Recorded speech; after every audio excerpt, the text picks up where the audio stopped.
Bonus reading for February the 2nd to February the 3rd, Earth signs.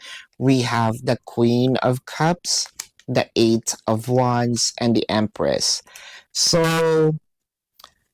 parang nakukulangan tayo, no, kay person nung mga nakaraang araw, linggo, buwan, or probably last year, especially doon sa mga LDR, no?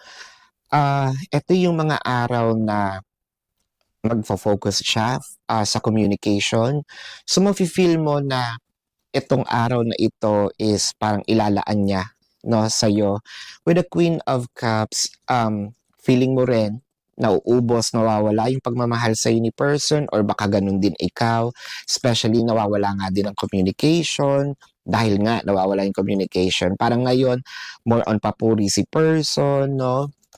And I think that appreciation of your person's going to show up today. Ito yung mga bagay na hindi mo na naririnig siguro or matagal mo nang hindi narinig katulad ng I love you. Truth will be revealed in here na wala naman talagang nagbago when it comes to emotion. So this is your bonus reading Earth signs for February the 2nd to February the 3rd. Predicting future is my purpose.